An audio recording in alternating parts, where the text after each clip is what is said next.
let me share some important wisdom from Theta Healing You and the Inner Circle seminar with you today. We have different kind of friends and relationships in our lives. So some people are skeptical. The kind of friend that when you share something with them, you're not just sure if they're happy for you or just secretly jealous. With these friends, you can never tell if they're genuinely happy for you or if they're just being polite. And sometimes it may feel like you have to talk to them just out of obligation. So even though you don't really want to, but you just talk to them. Because you may be afraid that if you don't reach out to these people, to these friends, this skeptical friend, or share your life updates with them, then they are going to get really mad at you. And it gets difficult to deal with such friends. And what you do, you meet them out of obligation just to avoid their rants.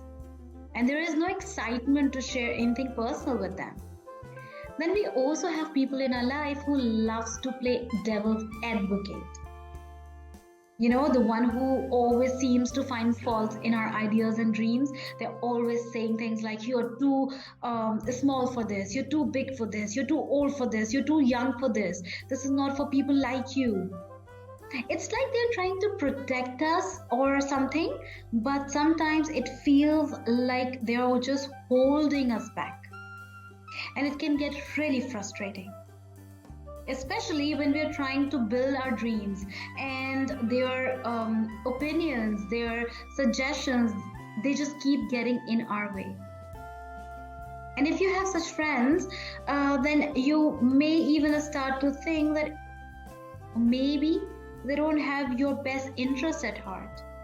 Or maybe they're just trying to keep you down. And it's a difficult situation to be in. It's a tough situation. But at the end of the day, you have to decide for yourself if you want to take their advice, if their advice is worth listening to, or if it is time to break free and pursue your own path. Listen to me very carefully. If you have skeptical friends or relatives, it is totally okay to distance yourself from them. If you can. But let's be realistic here. Sometimes it's not that simple because maybe it's a family member or a co-worker or someone else.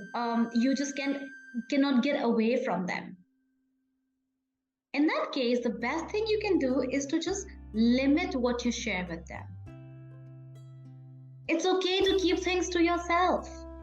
You don't owe anyone an explanation. You're not obligated to share minute by minute update of what's happening in your life with any of your friends. If someone is always bringing you down, they're not happy for you, they're not supportive of something, it's totally fine to keep them away from your energy and only share what you feel comfortable sharing. Don't let their negativity hold you back from pursuing your dreams and living your life in the way that you want to live it. So maybe your best friend shows the sign of a skeptical friend when you talk about your career. But when it comes to relationship advice, that person is the best person to talk to. And that's okay. It doesn't mean you have to cut them out of your life completely. It just means you have to set some boundaries in your life. Maybe you limit what you share with them when it comes to your career. The important thing is that you recognize where the lines are and you are not afraid to draw them. You don't have to let anyone's jealousy or negativity hold you back from achieving your goals. Set your boundaries carefully because the skeptical people in your life are often there to teach you a lesson. They are often the people you love. Just because they are skeptical does not mean that they are bad. It does not mean that you don't love them, or it does not mean that they don't love you. Or it does not mean that you just have to completely cut them off from your life. They are there to teach you a lesson. Take the learnings and find a balance. Find the balance and then recreate your circle of friends. You have friends for a reason. You need every friend in your life. Every person brings a different kind of energy. So, as long as they are not toxic to your existence, just keep them within the boundaries by taking charge of your life. You deserve this and you're worth it.